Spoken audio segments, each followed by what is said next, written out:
നമസ്കാരം. ഇറാനെതിരായ Israel America സംയുക്താക്രമണം 50 ദിവസം പിന്നിടുമ്പോൾ ലോകത്തിന് ആശങ്കയേറുകയാണ്. പശ്ചിമേഷ്യൻ സംഘർഷങ്ങൾ ആരംഭിച്ചപ്പോൾ മുതൽ ഇന്ത്യൻ കപ്പലുകളുടെ സുരക്ഷിത യാത്ര ഇറാൻ ഉറപ്പു നൽകിയിരുന്നുവെങ്കിൽ സാഹചര്യങ്ങൾ മാറിയിരിക്കുന്നു. കഴിഞ്ഞ ദിവസം ഹോർമുസ് കടക്കാൻ ശ്രമിച്ച 2 ഇന്ത്യൻ കപ്പലുകളാണ് ആക്രമിക്കപ്പെട്ടത്. ഒരു കപ്പൽ മാത്രമേ മേഖലയിലൂടെ കടന്നുപോയിട്ടുള്ളൂ. വിഷയത്തിൽ ഇന്ത്യ ഇറാനോട് ആശങ്ക അറിയിച്ചെങ്കിലും പ്രതികരണം കരുതലോടെയാണ്. പ്രതീക്ഷ നടക്കാനിരിക്കുന്ന ചർച്ചകളിലാണ്. 2ാം ഘട്ട ചർച്ചകൾ നാളെ നടക്കുമെന്നും അമേരിക്കൻ സംഘം നാളെ ഇസ്ലാമാബാദിൽ എത്തുമെന്നും പ്രസിഡന്റ് ഡൊണാൾഡ് ട്രംപ് സ്ഥിരീകരിച്ചു. ചർച്ചകളുടെ സാധ്യത തുറന്നിടുന്ന സന്ദേശത്തിൽ തന്നെ പതിവ് പോലെ ഭീഷണിയും ഉയർത്തിയിട്ടുണ്ട് ട്രംപ്. വാഗ്ദാനം ചെയ്ത ന്യായവും വിവേകപൂർണവുമായ കരാർ ഇറാൻ സ്വീകരിക്കുമെന്ന് പ്രതീക്ഷിക്കുന്നുവെന്നും ഇല്ലെങ്കിൽ ഇറാനിലെ ഓരോ പവർ പ്ലാന്റുകളും പാലങ്ങളും തകർക്കുമെന്നുമാണ് ഭീഷണി. ഇറാന്റെ പക്കലുള്ള സമ്പുഷ്ടീകരിച്ച യുറേനിയം മുഴുവൻ വിട്ടു നൽകണമെന്ന ട്രംപിന്റെ ആവശ്യം ചർച്ച ചെയ്യാനാവില്ല എന്നതാണ് ഇറാന്റെ നിലപാട്. ഇനി അമേരിക്കയുടെയോ മറ്റ് ശത്രുരാഷ്ട്രങ്ങളുടെയോ ഭാഗത്തുനിന്ന് ചെറിയ തെറ്റുണ്ടായാൽ പോലും ശക്തമായി തിരിച്ചടിക്കുമെന്ന് ഇറാൻ വ്യക്തമാക്കിയതോടെ ചർച്ചകളുടെ ഭാവി അനിശ്ചിതത്വത്തിലാണ്. യുദ്ധം നീളുമെന്ന ഭീതിയും കപ്പലുകൾ തടയപ്പെട്ടതും ഇന്ത്യയിൽ ഊർജ്ജ പ്രതിസന്ധി രൂക്ഷമാക്കുമെന്ന സാഹചര്യവുമുണ്ട്. ഈ വിഷയമാണ് നമ്മൾ ചർച്ച ചെയ്യുന്നത്. യുദ്ധം കടുക്കുമോ? ഇന്ത്യക്ക് ആശങ്കയേറുന്നു. പരിശോധിക്കാം. സ്വാഗതം.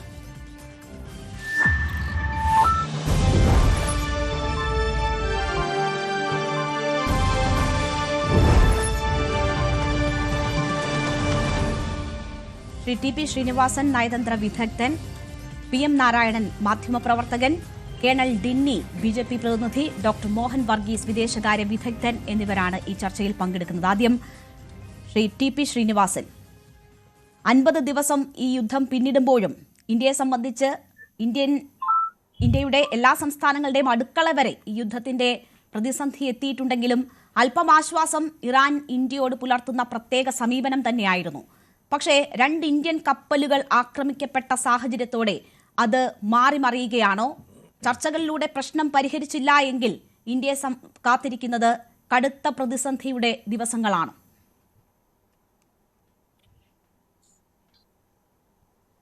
അത് തീർച്ചയായിട്ടും we are back to square one എന്ന് പറയാറില്ലേ. ഇപ്പോൾ -1 ആയിരിക്കുകയാണ്. കാരണം മുമ്പുണ്ടായിരുന്ന പ്രതീക്ഷകളെല്ലാം അപ്രത്യക്ഷമായി. അപ്പോൾ അതുകൊണ്ട് ഇനിയിപ്പോൾ വരാൻ പോകുന്നത് ഇസ്ലാമാബാദിലെ ടോക്സിൽ എന്തെങ്കിലും സാധ്യതയുണ്ടോ എന്നുള്ളതാണ്.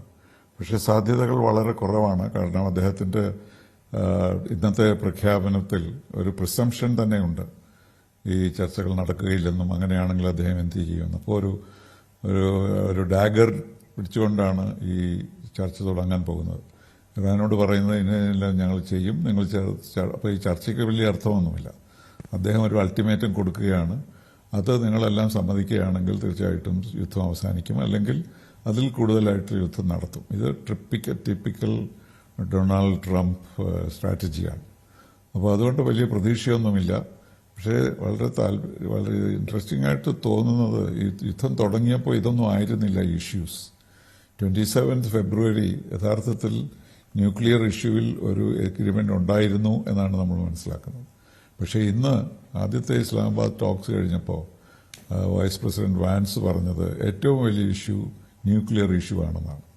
അപ്പോൾ ന്യൂക്ലിയർ ഇഷ്യൂവിൽ ഉണ്ടായിരുന്ന എഗ്രിമെൻറ്റ് ഇവർ തമ്മിൽ ഒമാനിൻ്റെ സാന്നിധ്യത്തിലുണ്ടായ എഗ്രിമെൻറ്റ് പോയി എന്ന് മാത്രമല്ല, ഇപ്പോൾ അതിന് കൂടുതൽ പ്രശ്നങ്ങളായി അതിനെ കാണുക. അതുപോലെ തന്നെയാണ് ഹോർമൂസ് സ്ട്രേറ്റ്സും. അതൊരു ഇഷ്യൂ ആയിരുന്നില്ല. It was an open straight. അപ്പോൾ ഒരു ഓപ്പൺ സ്ട്രേറ്റിനെ ക്ലോസ് ചെയ്തിപ്പോൾ ഇനി ഓപ്പൺ ചെയ്യുന്ന ഒരു സ്ഥിതി. ആരോ പറഞ്ഞു അഫ്ഗാനിസ്ഥാനിൽ ചെയ്ത പോലെ 30 കൊല്ലം താലിബാനോട് യുദ്ധം ചെയ്യുക, എന്നിട്ട് താലിബാൻ തന്നെ അധികാരം കൈമാറി കൊടുക്കുക എന്നുള്ളൊരു സ്ഥിതി പോലെ തുറന്നു കിടന്നിരുന്ന ഹോർമൂസ് സ്ട്രേറ്റിനെ അടപ്പിക്കുകയും അത് കഴിഞ്ഞ് തുറക്കാനായിട്ട് ആവശ്യപ്പെടുകയും, അങ്ങനെ ആവശ്യപ്പെടുമ്പോൾ അതിന് കൂടുതൽ ഫോഴ്സ് ഉപയോഗിക്കുന്ന പറയുകയൊക്കെ ചെയ്യുന്നത് നമ്മൾ പുറകോട്ടാണ് പോകുന്നത്, മുന്നോട്ടല്ല. അപ്പോൾ ആശങ്ക വളരെ കൂടുതലാണ്. വിശേഷിച്ചും ഗൾഫ് രാജ്യങ്ങളിൽ. നമ്മളെ സംബന്ധിച്ചിടത്തോളം, കേരളത്തിനെ സംബന്ധിച്ചിടത്തോളം ഏറ്റവും പ്രധാനപ്പെട്ടുള്ളത് ഈ ഗൾഫിലെ ബോംബിംഗ് ആണ്. നമ്മൾ വലിയ താല്പര്യമൊന്നും ഇവിടെ ആരും എടുക്കുന്നതായിട്ട് കാണുന്നില്ല. പക്ഷേ അതൊരു attack on the Gulf is an attack on India എന്നൊരു പ്രോpositionാണ് ഞാൻ മുമ്പേ വെച്ചിരുന്നത്. അത് യഥാർത്ഥത്തിൽ ശരിയാണ് നമ്മളെ സംബന്ധിച്ചിടത്തോളം. അതുകൊണ്ട് നമ്മുടെ താല്പര്യം മോർ ദാൻ എനിത്തിങ് എൽസ് ഈ ഗൾഫിൻ്റെ ഇൻവോൾവ്മെൻറ്റ് ഇല്ലാതിരിക്കുക എന്നുള്ളതാണ്. ഇറാനുമായിട്ടുള്ള റിലേഷൻഷിപ്പ് മറ്റൊരു തരത്തിലാണ്. അത് ഇസ്രായേലിൻ്റെ നിയന്ത്രണത്തിലാണ് ഇപ്പോഴുള്ളത്. ഇസ്രായേൽ ലെബനോനെ ആക്രമിച്ചില്ലായിരുന്നുവെങ്കിൽ ഇപ്പോൾ ഒരു യുദ്ധവിരാമം തുടർന്നുകൊണ്ടിരിക്കുമായിരുന്നല്ലോ. അത് കഴിഞ്ഞ് പ്രസിഡന്റ് ട്രംപ് പറഞ്ഞു ലെബനോനെയും ഇസ്രായേലിനെയും ഞാൻ വൈറ്റ് ഹൗസിലേക്ക് വിളിക്കുകയാണ്, അതങ്ങനെ അവിടെ സെറ്റിൽ ചെയ്യും. ഒന്നും നടന്നിട്ടില്ല. അപ്പോൾ ടിപ്പിക്കൽ ട്രംപ് സിറ്റുവേഷൻ, ഒന്നും പ്രെഡിക്റ്റ് ചെയ്യാൻ പറ്റില്ല. അൺപ്രഡിക്റ്റബിലിറ്റിയാണ് അദ്ദേഹത്തിൻ്റെ ഒരു ഒരു ചെസ് ബോർഡിലുള്ള ഒരു കാര്യം. അപ്പോൾ അതുകൊണ്ട് അൺപ്രഡിക്റ്റബിലിറ്റി വെച്ച് നോക്കുമ്പോൾ നമുക്കൊന്നും ഭാവിയിലേക്ക് എന്ത് സംഭവിക്കുമെന്ന് പറയാൻ കഴിയില്ല. ഡിപ്ലോമസി എന്ന് പറയുന്നത് is the art of the possible. അത് വേണമെങ്കിൽ ഒരു ഫിക്സ്ഡ് ചില പോയിന്റ്സ് വേണം. Even if there is war, there should be certain principles that everybody is attached to. അപ്പോൾ അങ്ങനെ സംഭവിക്കാത്ത സ്ഥിതിക്ക് വീണ്ടും നമ്മൾ പഴയ സ്ഥിതിയിൽ തന്നെയാണ്. എന്ത് സംഭവിക്കും നാളെ എന്നറിയില്ല, എങ്ങനെ തരത്തിലുള്ള യുദ്ധത്തിലേക്കാണ് നീങ്ങുന്നതെന്നറിയില്ല. ന്യൂക്ലിയർ ഇഷ്യൂ അദ്ദേഹം ഇപ്പോൾ ഉയർത്തുന്നത് കൂടുതൽ പ്രയാസപ്പെട്ട കാര്യങ്ങളാണ്. എൻറിച്ച്ഡ് യുറേനിയം അവിടെ നിന്ന് മാറ്റണം, IAEAക്ക് മാറ്റണം എന്നല്ല പറയുന്നത്, യുണൈറ്റഡ് സ്റ്റേറ്റ്സിനെ കൊടുക്കണമെന്നാണ്. അപ്പോൾ ഇതൊക്കെ കഴിയാത്ത സാധ്യതയുള്ള കാര്യങ്ങളാണ്. പക്ഷെ എന്നാലും അദ്ദേഹം ഇൻസിസ്റ്റ് ചെയ്യുന്നത് ഇതൊക്കെയാണ്. അതിനെ അദ്ദേഹത്തിന് കോൺട്രഡിക്റ്റ് ചെയ്യാനോ അല്ലെങ്കിൽ മറ്റൊരു അഡ്വൈസ് കൊടുക്കാനോ ആരുമില്ല. So A one man show. So let us see how it goes. There is no other way of determining what will happen in the future. തീർച്ചയായും സാഹചര്യം അതായിരിക്കുകയും നമുക്കറിയാം ഈ യുദ്ധം തുടങ്ങി ഇത്രയും ദിവസം ഇന്ത്യയെ സംബന്ധിച്ച് പ്രത്യേകിച്ച് ചില ആനുകൂല്യങ്ങൾ അല്ലെങ്കിൽ ഇളവുകൾ ഇറാൻ നൽകിയിരുന്നു എന്ന ഒരു സാഹചര്യമുണ്ട്. പക്ഷേ ഇന്ത്യൻ കപ്പലുകൾ ആക്രമിക്കപ്പെട്ടതോടെ ആ സാഹചര്യത്തിന് മാറ്റം വന്നിരുന്നു. അത് ഏതെങ്കിലും പ്രത്യേക ലക്ഷ്യങ്ങളോടെയാണ് എന്ന് താങ്കൾ കരുതുന്നുണ്ടോ? ഇന്ത്യ ശക്തമായ ഭാഷയിൽ അതിനെ അപലപിക്കുകയും ഇറാൻ പ്രതിനിധിയെ വിളിച്ച് ആ കാര്യങ്ങൾ വിശദീകരിക്കുകയും ഒക്കെ ചെയ്തിട്ടുണ്ട്. അപ്പോൾ പോലും കരുതലോടെയാണ് ആ വിഷയത്തിൽ ഇന്ത്യ നീങ്ങുന്നത്. അപ്പോൾ ഇന്ത്യയുടെ പ്രതികരണത്തെ താങ്കൾ എങ്ങനെയാണ് കാണുന്നത്? ഏത് നിലയിൽ ആ വിഷയം രാജ്യം കൈകാര്യം ചെയ്യുന്നു എന്നതാണ് വിലയിരുത്തുന്നത്?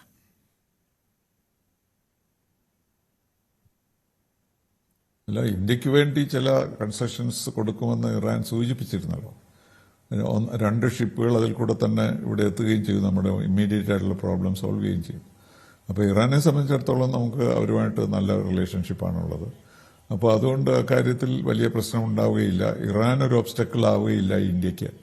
ഗൾഫിലെ കാര്യം മറ്റൊന്നാണ്. പക്ഷേ ഇറാൻ ഇന്ത്യയായിട്ടുള്ള ഒരു അണ്ടർസ്റ്റാൻഡിങ്, നമ്മൾ അന്യോന്യം സഹകരിക്കും എന്നുള്ളത് തന്നെയാണ്. അപ്പോൾ അതുകൊണ്ട് ഇത് സംഭവിച്ചപ്പോൾ നമുക്ക് കൂടുതൽ പ്രക്ഷോഭമുണ്ടായി. കാരണം ഇന്ത്യ ക്ലിയറൻസ് കിട്ടിയ ഒരു ഷിപ്പിനെയാണ് അവർ ഷൂട്ട് ചെയ്തതെന്നാണ് നമുക്ക് കിട്ടുന്ന വാർത്ത. അപ്പോൾ അതൊരു വലിയ ചതിയായിപ്പോയി എന്ന് നമുക്ക് തോന്നി. അതുകൊണ്ടാണ് ഇറാനിയൻ അംബാസിഡറെ വിളിച്ച് നമ്മൾ പ്രൊട്ടസ്റ്റ് ചെയ്തത്. പക്ഷേ അതിനെന്തെങ്കിലും ഇമ്പാക്റ്റ് ഉണ്ടോ? കാരണം നമ്മുടെ കാര്യം മാത്രം എക്സെപ്ഷണലായിട്ട് ട്രീറ്റ് ചെയ്യാൻ ഒരുപക്ഷെ ഇറാനെ കൊണ്ട് കഴിയില്ല എന്നാണ്. എല്ലാ ഷിപ്പും നിർത്തുന്നു എന്നിട്ട് ഇന്ത്യൻ ഷിപ്പ് മാത്രം അയക്കുന്നു എന്നുള്ള സ്ഥിതി വലിയ ഒരു ടെനബിളായിട്ടുള്ള കാര്യമല്ല. അപ്പോൾ അതുകൊണ്ട് നമ്മൾ we should not expect too much from Iran to work in favor of us. So we have to take it in our stride. We protest, but we hope that ഇപ്പോഴാണ് വീണ്ടും സ്ട്രേറ്റ് അടച്ചു എന്ന് നമ്മൾ കേൾക്കുന്നത്. ഇടയ്ക്ക് അത് തുറന്നതാണ്. അപ്പോൾ അതുകൊണ്ടൊരു പ്രത്യേക സാഹചര്യം നമുക്ക് ഇതിൽ നിന്ന് കിട്ടാൻ സാധ്യമല്ല. പക്ഷേ നമ്മളുടെ അവരുമായിട്ടുള്ള റിലേഷൻഷിപ്പും ഇതുവരെയുള്ള ചർച്ചകളും കൊണ്ട് നമ്മളിതിനെ അവർ ചെയ്തതിനെ ഒരു വളരെ തെറ്റായ കാര്യമായി തന്നെ കാണുകയും അതിനനുസരിച്ച് പ്രൊട്ടസ്റ്റ് ചെയ്യുകയും ചെയ്തു. പക്ഷെ അവരതിനൊരു മറുപടി അല്ലെങ്കിൽ ഒരു സൊല്യൂഷൻ തന്നതായി ഇതുവരെ സൂചനയൊന്നുമില്ല. തീർച്ചയായും ഞാൻ താങ്കളിലേക്ക് തിരിച്ചെത്താം. ശ്രീ PM നാരായണൻ, നോക്കൂ, ഇവിടെ ഇപ്പോൾ ഇന്ത്യ ഈ വിഷയത്തിൽ ഇറാനെ കൂടുതൽ അകറ്റുന്ന തരത്തിലുള്ള ഒരു സമീപനം വേണ്ട എന്ന നിലയിലേക്ക് നിലപാട് സ്വീകരിച്ചിരിക്കുന്നു എന്നതാണ് മനസ്സിലാകുന്നത്. പക്ഷേ ശക്തമായി ഈ വിഷയത്തെ അപലപിക്കുകയും ചെയ്തിരിക്കുന്നു. അനുമതി കിട്ടി വന്ന കപ്പലുകളാണ് ആക്രമിക്കപ്പെട്ടത്, അതിലുള്ള വിയോജിപ്പ് രേഖപ്പെടുത്തിയിട്ടുണ്ട്. പക്ഷേ ഇതിനു ശേഷവും മറ്റൊരു കപ്പൽ അവിടെ നിന്ന് പുറപ്പെട്ട് നമ്മുടെ രാജ്യത്തേക്ക് എത്തുന്നു എന്ന ഒരു സാഹചര്യവും കൂടിയുണ്ട്. അപ്പോൾ ഇറാനെ കൂടുതൽ പിണക്കിക്കൊണ്ട് ഒരു പക്ഷേ യുദ്ധം നീണ്ടുപോകുന്ന ഒരു സാഹചര്യം ഉണ്ടായാൽ നമ്മുടെ ഊർജ്ജ പ്രതിസന്ധി നമ്മൾ പ്രതീക്ഷിക്കാത്ത തലങ്ങളിലേക്ക് കടക്കുന്ന ഒരു സാഹചര്യമുണ്ട്. അതുകൊണ്ട് തന്നെ ആയിരിക്കുമോ ഒരു പക്ഷേ ഇറാനെ കൂടുതൽ പിണക്കേണ്ടതില്ല എന്ന, അല്ലെങ്കിൽ മെഷേർഡായിട്ടുള്ള ഒരു സമീപനം മതി എന്ന ഒരു നിലപാട് ഇന്ത്യ സ്വീകരിച്ചിട്ടുള്ളത്? ആസ് ഓഫ് ടുഡേ ഈ ഹോർമസ് കടലിടുക്കിന്റെ നിയന്ത്രണം എന്നത് ഇറാന്റെ കയ്യിൽ തന്നെയാണ്. അതുകൊണ്ട് തന്നെ ഇറാന്റെ സമ്മതത്തോടു കൂടി മാത്രമേ ആ മേഖലയിലേക്ക് ഏതൊരു രാജ്യത്തിന്റെ കപ്പലിനും കടക്കാനുള്ള സാധ്യതയുള്ളൂ. അതുകൊണ്ട് തന്നെ ഇന്ത്യയുടെ നിലപാട് തീർത്തും ഇന്ത്യയുടെ താല്പര്യങ്ങളെ സംരക്ഷിച്ചുകൊണ്ടുള്ളത് തന്നെയാണ്. ഇറാനെ പിണക്കേണ്ട കാര്യമില്ല, ഇറാനുമായി സംനയനത്തിൽ പോവാമെന്നുള്ള രീതിയിലുള്ള ഒരു നിലപാടിൽ നിന്നുകൊണ്ടുള്ള ഒരു ഒരു സംഗതി തന്നെയാണ് ഇന്ത്യൻ ഡിപ്ലോമസി ഇപ്പോൾ ചെയ്തിട്ടുള്ളത്. ഇവിടെ ഉള്ളത് ഓയിൽ എന്നുള്ളത് മാത്രമല്ല ഇന്ത്യയെ സംബന്ധിച്ചിടത്തോളം പ്രശ്നം. ഇപ്പൊ നേരത്തെ സൂചിപ്പിച്ച പോലെ ഗൾഫ് എന്നത് ഇന്ത്യയുടെ ഒരു എക്സ്റ്റൻഷൻ തന്നെയാണ്. ഗൾഫിൽ വരുന്ന ചെറിയ മാറ്റങ്ങൾ തന്നെ ഇന്ത്യൻ സമ്പദ് വ്യവസ്ഥയെ വലിയ രീതിയിൽ ഇമ്പാക്ട് ഉണ്ടാക്കും. പ്രത്യേകിച്ചും കേരളത്തെ പോലുള്ള സ്ഥലങ്ങളിൽ വലിയ ഇമ്പാക്ട് ഉണ്ടാക്കും എന്നുള്ളത് പ്രത്യേകിച്ച് പറയേണ്ടതായിട്ടില്ല. ഇവിടെ ഇന്ത്യയിൽ നിന്ന് ഇന്ത്യയിലേക്ക് വരുന്ന ഓയിലിനപ്പുറം ഈ ഇന്ത്യയിലെ ഫെർട്ടിലൈസേഴ്സ് ഇൻഡസ്ട്രിക്ക് വലിയ ഇമ്പാക്ട് ഉണ്ടാക്കാനുള്ള സാധ്യതയുണ്ട്. ഇത് മാത്രമല്ല, ഇന്ത്യയിൽ നിന്ന് എക്സ്പോർട്ട് ചെയ്യുന്ന, അതായത് ഒരുപാട് കെട്ടിട നിർമ്മാണ വസ്തുക്കൾ ഇന്ത്യയിൽ നിന്ന് എക്സ്പോർട്ട് ചെയ്യപ്പെടുന്നുണ്ട്. ഈ എക്സ്പോർട്ട് രംഗത്തും ഇന്ത്യ വലിയ രീതിയിലുള്ള ഭീഷണി ഈ മേഖലയിൽ അനുഭവിക്കുമെന്നുള്ളതാണ് ഒരു പ്രധാന പ്രശ്നം. എന്ന് വെച്ചാൽ ഇന്ത്യയുടെ വലിയ GCC കൺട്രീസ് എന്നത് ഇന്ത്യയുടെ വലിയൊരു ട്രേഡ് ഫാക്ടറാണ്, അതായത് ട്രേഡ് പാർട്ട്നേഴ്സ് ആണ്. അമേരിക്കയേക്കാൾ കൂടുതൽ ട്രേഡ് നടക്കുന്ന ഒരു മേഖലയാണ് GCC എന്നത്. അപ്പോൾ എക്സ്പോർട്ടിലും ഇമ്പോർട്ടിലും ഇന്ത്യയെ സംബന്ധിച്ചിടത്തോളം വലിയ രീതിയിലുള്ള പ്രശ്നങ്ങൾ ഉണ്ടാവുക എന്നത് ഇന്ത്യൻ സമ്പദ് വ്യവസ്ഥയെ നേരിട്ട് ഇടപെടുന്ന ഒരു സംഗതിയാണ്. അതുകൊണ്ട് തന്നെ ഈ സിറ്റുവേഷനെ വളരെ ഡിപ്ലോമാറ്റിക്കലി, നയതന്ത്ര രൂപത്തിൽ തന്നെ കൈകാര്യം ചെയ്യേണ്ടതായിട്ടുണ്ട്. ആ രീതിയിൽ തന്നെയാണ് ഇപ്പോൾ ഗവൺമെന്റ് ഓഫ് ഇന്ത്യ അത് കൈകാര്യം ചെയ്യുന്നതും എന്ന് വേണമെങ്കിൽ പറയാം. ഇന്ത്യയെ സംബന്ധിച്ചിടത്തോളം നേരിട്ട് ഇടപെട്ട് തീർക്കാവുന്ന ഒരു പ്രശ്നമല്ല ഈ വിഷയം. ഇത് തന്നെ ഇപ്പൊ നേരത്തെ നമ്മൾ സൂചിപ്പിച്ച പോലെ തന്നെ ഈ യുദ്ധത്തിന്റെ തുടക്കം എന്നത് ഇറാന്റെ ന്യൂക്ലിയർ ആയുധത്തെ നിർവീര്യമാക്കുക എന്നുള്ളതായിരുന്നു ജൂൺ മാസത്തിൽ ഉണ്ടായിരുന്ന ലക്ഷ്യമെങ്കിൽ ഇപ്പോൾ അതിൽ ഒട്ടനവധി മറ്റ് ലെയറുകൾ വന്നുപെട്ടു എന്നുള്ളതാണ് നമ്മൾ കാണേണ്ടത്. അപ്പം ഇറാന്റെ ന്യൂക്ലിയർ പദ്ധതി എന്നതിനപ്പുറം ഈ ഹോർമസ് കടലിടുക്ക് എന്നത് വലിയൊരു കോമ്പണന്റ് ആയി ഇതിലേക്ക് മാറുകയും അതിനപ്പുറം ഇസ്രായേൽ ലെബനോൺ യുദ്ധം ഇതിലേക്ക് മറ്റൊരു ലെയറായി മാറുകയും ഇറാന്റെ തന്നെ അസറ്റ് ഡീഫ്രീസ് ചെയ്യണമെന്നുള്ള ആവശ്യം വരികയും പിന്നെ ഈ റീബിൽഡിംഗ് ഓഫ് ഇറാൻ എങ്ങനെ സാധിക്കും, യുദ്ധത്തിനപ്പുറം ഈ ഹൂതി, ഹമേസ് ഇത്തരത്തിലുള്ള ഇറാന്റെ പ്രോക്സികളെ എങ്ങനെ കൈകാര്യം ചെയ്യണം, ഇങ്ങനെ നോക്കുകയാണെങ്കിൽ ഈ യുദ്ധത്തിലെ ലക്ഷ്യങ്ങൾ എന്നത് ഒട്ടനവധി ലെയറുകളിലായി കിടക്കുന്ന ഒരു സന്ദർഭത്തിലേക്കാണ് നമ്മൾ കാര്യങ്ങൾ നീങ്ങുന്നത്. അതുകൊണ്ട് തന്നെ നെഗോസിയേഷൻ എന്നുള്ളത് വളരെ ദുർഘടം പിടിച്ച ഒരു സംഗതിയായി മാറുന്നുണ്ട്. അതാണ് ഇപ്പൊ ഫോർ എക്സാമ്പിൾ ഇപ്പം ഇറാനെ പാകിസ്ഥാനിലേക്ക് ക്ഷണിച്ചപ്പോൾ ഇറാൻ മുന്നോട്ട് വെച്ച ഏറ്റവും വലിയ ഒരു ആവശ്യം എന്നത് ഇസ്രായേൽ ലെബനോണിനെ ആക്രമിക്കുന്നത് നിർത്തണം എന്നുള്ളതാണ്. ഈ യുദ്ധം തുടങ്ങുമ്പോൾ ഉണ്ടായിരുന്ന ഒരു വസ്തുതയായിരുന്നില്ല ഇത് നോക്കുകയാണെങ്കിൽ കൂടുതൽ കോംപ്ലിക്കേറ്റഡ് ആയി വരുന്ന, കെട്ടിപ്പിണയുന്ന ഒരു അവസ്ഥയിലേക്ക് ഈ യുദ്ധ സാഹചര്യം മാറുന്നുണ്ട്. അതുകൊണ്ട് തന്നെ അത് അഴിച്ചെടുക്കാനുള്ള സാധ്യതയും കൂടുതൽ ദുർഘടപൂർണമായി മാറുന്നുണ്ട്. ഇവിടെ താങ്കൾ സൂചിപ്പിച്ച പോലെ ഇന്ത്യയെ സംബന്ധിച്ചിടത്തോളം തീർച്ചയായും വളരെ കരുതലോടെ മുന്നോട്ട് പോവേണ്ട ഒരവസ്ഥയാണ്. ഇത് പറയാനുള്ള പ്രധാന കാരണം ഇന്ത്യയുടെ ഓയിൽ എന്നത്, ഇന്ത്യയുടെ ഇന്ധനം എന്നത് 80% ഇറക്കുമതി ചെയ്യുന്നതാണ്. അതിൽ വലിയൊരു ശതമാനം ഈ മേഖലയിലാണ് വരുന്നത്. അങ്ങനെ വരികയാണെങ്കിൽ അതിൽ വരുന്ന ഇടിവ് എന്നത് ഇപ്പൊ തന്നെ നമ്മൾ മാർച്ചിലെ കണക്കനുസരിച്ച് നോക്കുകയാണെങ്കിൽ ഇന്ത്യയിലെ ഈ ഇന്ധനത്തിന്റെ ഓയിലിന്റെ ഇറക്കുമതി 17% കുറഞ്ഞിട്ടുണ്ട് എന്നുള്ളതാണ് കണക്കുകൾ സൂചിപ്പിക്കുന്നത്. ഇത്തരത്തിൽ നോക്കുകയാണെങ്കിൽ ഇന്ത്യൻ ഇക്കോണമിയെ വലിയ രീതിയിൽ ബാധിക്കാൻ സാധ്യതയുണ്ട്. ഇപ്പോൾ പ്രശ്നം വരുന്നില്ല, കാരണം ലോകത്തിലെ എല്ലാ രാജ്യങ്ങൾക്കും വലിയൊരു അളവിൽ റിസർവ് ഉണ്ട്. ചൈനയ്ക്കാണെങ്കിലും ഇന്ത്യയിലെ വലിയ കൺസ്യൂമേഴ്സ് ഉള്ള ചൈനയ്ക്കും ഇന്ത്യക്കൊക്കെ വലിയ രീതിയിലുള്ള റിസർവ്സ് ഉണ്ട്. പക്ഷെ ഈ റിസർവ്സ് പറ്റുന്നതോടെ ഈ ലോകത്ത് ഇന്ധനക്ഷാമം കൂടുതൽ രൂക്ഷമാകുകയും അത് ഇന്ത്യ അടക്കമുള്ള എല്ലാ രാജ്യങ്ങളെയും വലിയ രീതിയിൽ ബാധിക്കുകയും ചെയ്യുന്നുള്ളതാണ് എനിക്ക് പറയാനുള്ളത്. തീർച്ചയായും ഞാൻ താങ്കളിലേക്ക് തിരിച്ചെത്താം. ഇന്ത്യയെ സംബന്ധിച്ച് ഈ ഊർജ്ജ പ്രതിസന്ധി, മറ്റ് മേഖലകളിലൊക്കെ ഉണ്ടാകുന്ന പ്രതിസന്ധിക്കൊപ്പം തന്നെ ഈ ഗൾഫ് മേഖലയിലെ മനുഷ്യർ നേരിടുന്ന പ്രശ്നങ്ങൾ വലിയൊരു പ്രതിസന്ധി സൃഷ്ടിക്കുന്ന സാഹചര്യമുണ്ട്. അതും അഡ്രസ്സ് ചെയ്യേണ്ടതുണ്ട്. ഈ യുദ്ധം നീണ്ടുപോയാൽ ഇനി ചെറിയ പ്രകോപനങ്ങൾക്ക് പോലും വലിയ തിരിച്ചടി എന്ന് പറയുമ്പോൾ ആ തിരിച്ചടി നേരിടേണ്ടി വരുന്നത് ഗൾഫ് മേഖലയായിരിക്കുമെന്ന കാര്യത്തിൽ യാതൊരു സംശയവുമില്ല. അപ്പോൾ അത് ഇന്ത്യയെ സംബന്ധിച്ച് ആശങ്കയുണ്ടാക്കുന്ന ഘടകവുമാണ്. ഞാൻ ഇനി മോഹൻ വർഗീസിലേക്ക് പോയാൽ, ഡോക്ടർ മോഹൻ വർഗീസ്, നോക്കൂ, ഇവിടെ ഇപ്പോൾ ഇറാന്റെ തന്നെ ഒരു കപ്പലിന് അഭയം നൽകിയിരിക്കുകയാണ്. IRIS ലവാൻ കൊച്ചിയുടെ തീരത്ത് അഭയം തേടിയിരിക്കുകയാണ്, അതിലെ ജീവനക്കാരുൾപ്പെടെ. ആ ഒരു സാഹചര്യത്തിൽ പോലും അനുമതി കിട്ടിയ ഇന്ത്യൻ കപ്പൽ ആക്രമിക്കപ്പെടുന്ന ഒരു സാഹചര്യം എങ്ങനെ ഉണ്ടായി എന്നൊരു ചോദ്യമുണ്ടല്ലോ. ഇവിടെ ഇപ്പോൾ ഇന്ത്യൻ നയതന്ത്ര വിഭാഗവും ഒപ്പം തന്നെ GCയും രണ്ട് ദിശയിൽ പ്രവർത്തിക്കുന്നു, പലതിലും ഏകോപനമില്ലാതെ പോകുന്നു എന്ന ഒരു സാഹചര്യം ഉടലെടുത്തിട്ടുണ്ടോ? നമുക്കറിയാം, പ്രധാനപ്പെട്ട നേതാക്കളെ ഒക്കെ ഇതിനോടകം തന്നെ കൊന്നൊടുക്കിയിട്ടുണ്ട്. അതിനുശേഷം അധികാരം ഏറ്റെടുത്തവരുണ്ട്. ഇതിൽ ചർച്ചയിലൂടെ പ്രശ്നം പരിഹരിക്കപ്പെടണമെന്ന് ആഗ്രഹിക്കുന്നവരും കനത്ത യുദ്ധത്തിലേക്ക് കാര്യങ്ങൾ എത്തണമെന്ന് ആഗ്രഹിക്കുന്നവരും ഒക്കെയുണ്ട്. അപ്പോൾ ഇന്ത്യ പോലും, ഇന്ത്യൻ കപ്പൽ പോലും ടാർഗറ്റ് ചെയ്യപ്പെടുന്നത് ഇറാനിലെ ഈ ആഭ്യന്തര പ്രശ്നങ്ങളാലും അഭിപ്രായ ഭിന്നതകളാലും ആകുമോ? വാർ മോങ്കേഴ്സ് എന്നൊരു വിഭാഗമുണ്ട് രേണുക. അവർക്കേറെ സന്തോഷം പകരുന്ന കാര്യങ്ങളാണിപ്പോൾ സംഭവിച്ചുകൊണ്ടിരിക്കുന്നത്. വിനാശകാലേ വിപരീത ബുദ്ധി എന്നതാണ് ഇതേക്കുറിച്ച് പറയാൻ സാധിക്കുന്നത്. രണ്ടു കൂട്ടർക്കും, അമേരിക്കയ്ക്കും ഇറാനും ഒരുപോലെ തന്നെ വിപരീത ബുദ്ധി തോന്നിയിരിക്കുന്നു. വിപരീത ബുദ്ധി ആദ്യം ഒരുപക്ഷെ തോന്നിയത് ഈ വെടിനിർത്തൽ ഒരു സാധ്യതയായി കാണാൻ രണ്ടു പക്ഷവും ശ്രമിച്ചില്ല. അമേരിക്കയെ സംബന്ധിച്ചിടത്തോളം ഇറാനെതിരെയുള്ള ഉപരോധം തുടരുമ്പോഴും നാവിക ഉപരോധത്തിൽ ചെറിയ ഇളവുകൾ വരുത്താമായിരുന്നു. ഇറാൻ പൂർണ്ണമായി ഹോർമോസ് തുറന്നു എന്നാണ് പറഞ്ഞത്. പക്ഷേ 24 മണിക്കൂർ കഴിഞ്ഞിട്ടും അമേരിക്കയുടെ നാവിക ഉപരോധം തുടരുന്ന ഒരു അന്തരീക്ഷത്തിൽ തങ്ങൾ ഏകപക്ഷീയമായി ഹോർമോസ് തുറന്നു കൊടുത്തിട്ട് കാര്യമില്ല എന്ന ചിന്തയിൽ ഇറാൻ എത്തി നിന്നു. അപ്പോൾ പിന്നെ അടുത്ത ചോദ്യം, ഇത് പ്രാവർത്തികമാകണമെങ്കിൽ, ലോകരാജ്യങ്ങൾ ഒന്ന് ഭയക്കണമെങ്കിൽ, അമേരിക്കയ്ക്ക് മേൽ യൂറോപ്യൻ കമ്മ്യൂണിറ്റി ഉൾപ്പെടെ സമ്മർദ്ദം ചെലുത്തണമെങ്കിൽ ഹോർമൂസിലൂടെ ഒരു കപ്പലും കടന്നു പോകാൻ പാടില്ല. അത് സുഹൃത്ത് രാജ്യമെന്നോ ശത്രുരാജ്യമെന്നോ വ്യത്യാസമില്ലാതെ എല്ലാ കപ്പലുകളെയും തടഞ്ഞു നിർത്തുക. അങ്ങനെ ഇത് ബന്ദ് ദിവസങ്ങളിലൊക്കെയുള്ള ആദ്യ പ്രതികരണങ്ങൾ അല്ലേ, രാഷ്ട്രീയ കക്ഷികൾ ബന്ദ് പ്രഖ്യാപിക്കുമ്പോൾ ആദ്യ മണിക്കൂറുകളിൽ വളരെ ശക്തമായ ബന്ധായിരിക്കും. പിന്നെ കുറച്ചൊക്കെ അയവ് വന്ന് അങ്ങ് മാറും. അതാണ്. ഇതുപോലെ തന്നെ ആദ്യ നിമിഷങ്ങളിൽ കർശനമായി ഞങ്ങൾക്ക് മുഖം നോക്കേണ്ട കാര്യമില്ല എന്ന് ലോകത്തോട് പറയുന്നത് പോലെ തോന്നുകയാണ്. അവിടെയാണ് വിപരീത ബുദ്ധിയാണ് എന്ന് ഞാൻ പറഞ്ഞത്.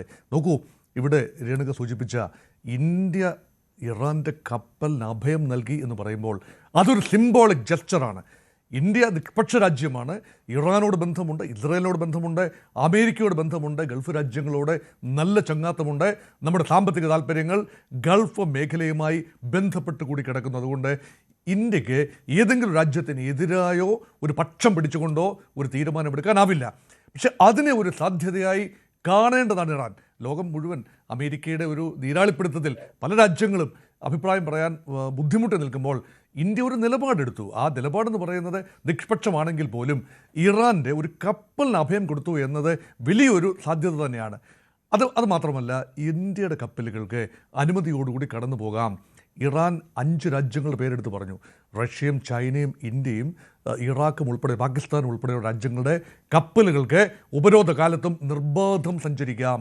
ഇറാനിയൻ ഉപരോധം ഗൾഫിൽ അല്ലെങ്കിൽ ഹോർമോസിൽ ഉണ്ടായിരുന്നപ്പോഴും അവിടെ സഞ്ചരിക്കാം എന്ന് പറഞ്ഞു. ഇപ്പോഴിതാ ഇന്ത്യൻ കപ്പലുകൾ 20 നോട്ടിക്കൽ മൈൽ അകലെയാണ് ഒരു കപ്പലിനെ തടഞ്ഞിരിക്കുന്നത്, വെടിവെച്ചിരിക്കുന്നത്. രണ്ടാമത്തെ 25 നോട്ടിക്കൽ മൈൽ ഇറാൻ്റെ തീരത്ത് നിന്നും തെക്കുമാറിയാണ്. ഈ 2 കപ്പലുകളും കണ്ടെയ്നറുകളിലേക്കാണ് വെടിയുതിർത്തിരിക്കുന്നത് എന്ന രീതിയിലാണ് റിപ്പോർട്ടുകൾ വന്ന്. കപ്പലിന് കാര്യമായ നാശനഷ്ടങ്ങൾ ഉണ്ടായില്ല. ഇപ്പോൾ മനസ്സിലാക്കുന്നത് യാത്ര അനുമതിയോടുകൂടി തന്നെയാണ് ഈ കപ്പലുകൾ സഞ്ചരിച്ചത്.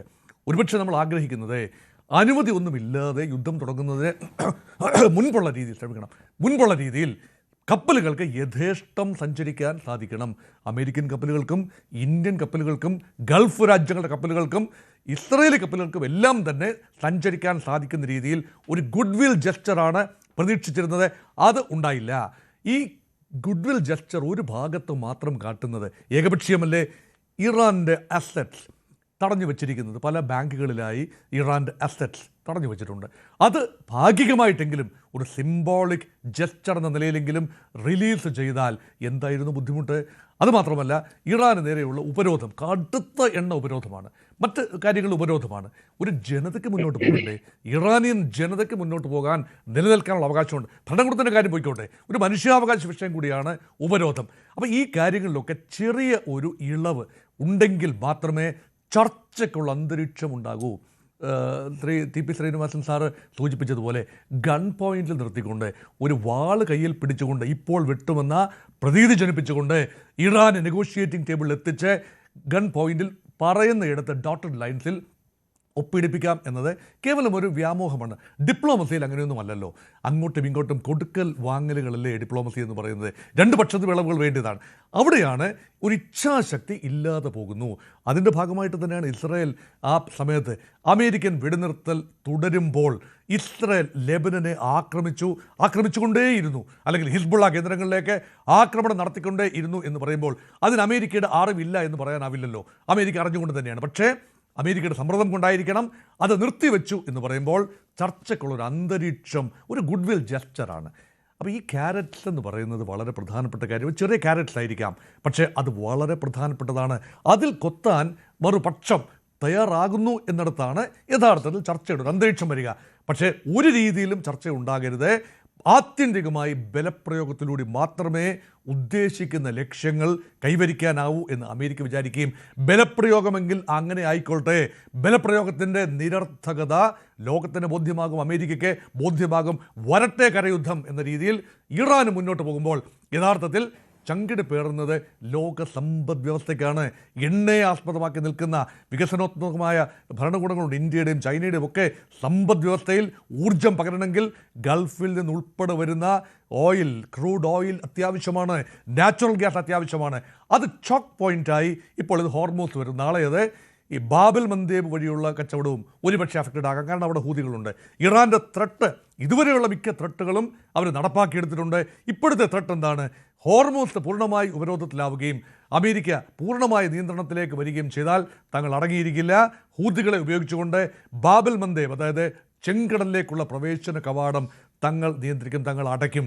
അങ്ങനെയെങ്കിൽ ലോക വ്യാപാരത്തിന്, എണ്ണ മാത്രമല്ല സമസ്ത വ്യാപാരത്തിൻ്റെയും 20% കടന്നു പോകുന്നത് ഇന്ത്യൻ ഓഷ്യനിൽ നിന്ന് അറബിക്കടലിലേക്കും അവിടുന്ന് ഗൾഫ് ഓഫ് ഏഡനിലേക്കും അവിടുന്ന് ബാബൽ മന്ദേബ് വഴി റെഡ് സീയിലേക്കും പിന്നെ മെഡിറ്ററേനിയനിലേക്കും ഒക്കെ, സൂയസ് വഴി മെഡിറ്ററേനിയനിലേക്കും അങ്ങനെ യൂറോപ്പിലേക്കും ഒക്കെ പോകുന്ന ആ ഒരു പാത കൂടി അടഞ്ഞു കഴിഞ്ഞാൽ ലോകത്തിൻ്റെ മുന്നോട്ടുള്ള പോക്ക് തന്നെ സ്തംഭിക്കും. അതുകൊണ്ടാണ് ഇസ്ലാമാബാദിൽ ഇപ്പോൾ നിർത്തിവെച്ചിരിക്കുന്ന ചർച്ചകൾ ഒരു അന്തരീക്ഷം ഉണ്ടാവുകയും ഇളവുകൾ ഉണ്ടാവുകയും ചെയ്താൽ പുനരാരംഭിക്കാൻ ശ്രമിക്കേണ്ടതാണ് എന്നതാണ് ലോകത്തിൻ്റെ പൊതു ആഗ്രഹം. തീർച്ചയായും ഇറാന്റെ സമീപനം എന്ത് എന്നതാണ് അറിയേണ്ടത്. പക്ഷേ ഈ ചർച്ചകൾക്ക് മുൻപും ട്രംപിന്റെ ഭാഗത്തു നിന്ന് ഉയരുന്ന വലിയ ഭീഷണി എന്നത് ഇന്നത്തെ ട്രൂത്ത് സോഷ്യലിലെ ആ മെസ്സേജിൽ കൂടി നമുക്ക് കാണാൻ കഴിയുന്നതാണ്. അതൊരു തരത്തിൽ പ്രകോപനം എന്ന് തന്നെ പറയേണ്ടി വരും.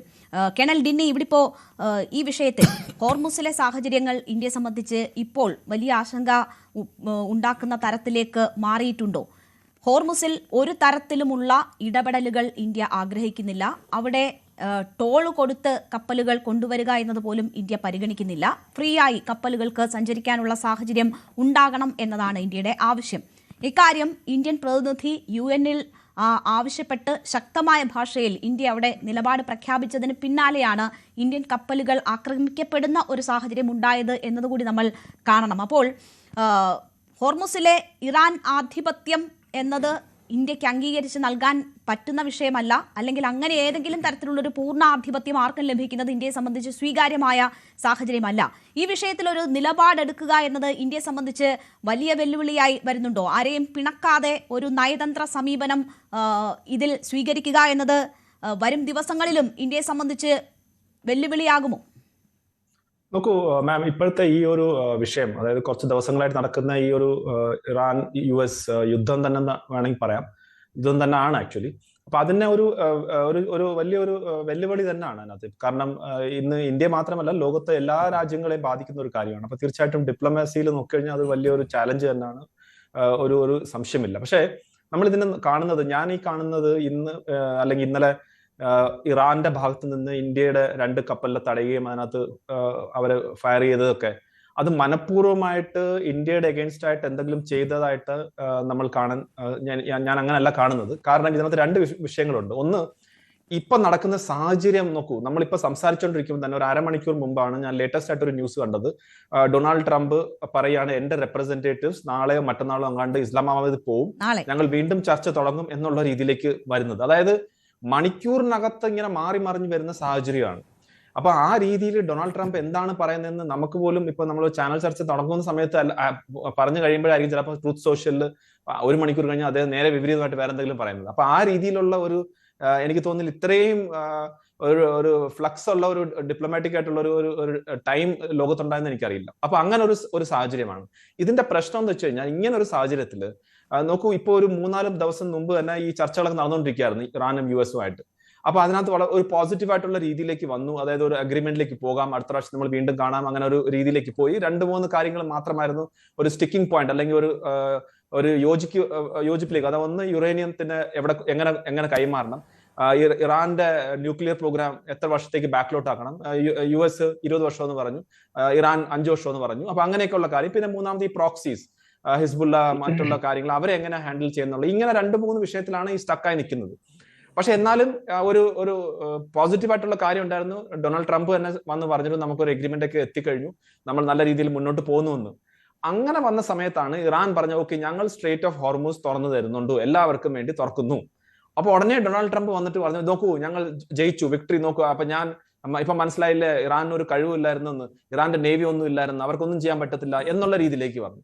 അപ്പൊ ഉടനെ പിന്നെ ഇറാന്റെ ഉള്ളിൽ തന്നെ ഭയങ്കരമായിട്ടുള്ള പ്രശ്നം വന്നു. നിങ്ങൾ ചർച്ച ചെയ്തിട്ട് നിങ്ങൾ എന്താണ് ചെയ്തതെന്നുള്ള രീതിയിൽ, അതായത് നിങ്ങൾ നമ്മുടെ സ്വന്തം കാര്യങ്ങളൊക്കെ അതിന്റെ ഉപേക്ഷിച്ചിട്ടാണോ ചെയ്തതെന്ന് അവിടുത്തെ ജനത, അവിടുത്തെ സ്പീക്കറും ഫോറിൻ മിനിസ്റ്ററുമായിട്ടൊക്കെ ഉള്ള കാര്യം അവർക്ക് ചോദ്യം ചെയ്തു. പിന്നീട് സ്പീക്കറിന് ഇപ്പൊ നമ്മൾ നടത്തുന്ന ചാനൽ ചർച്ച പോലെ ഒരു ചാനൽ ചർച്ചയിൽ വന്ന് പറയേണ്ടി വന്നു, അങ്ങനെ അല്ല, ഞങ്ങൾ ഒരു കാര്യത്തിലും വിട്ടുവീഴ്ച ചെയ്തിട്ടില്ല, ഞങ്ങൾ സ്ട്രേറ്റ് ഓഫ് ഹോർമൂസ് തുറക്കുന്നില്ല എന്നുള്ള രീതി. അപ്പൊ വീണ്ടും സ്ട്രേറ്റ് ഓഫ് ഹോർമൂസ് അടച്ചു.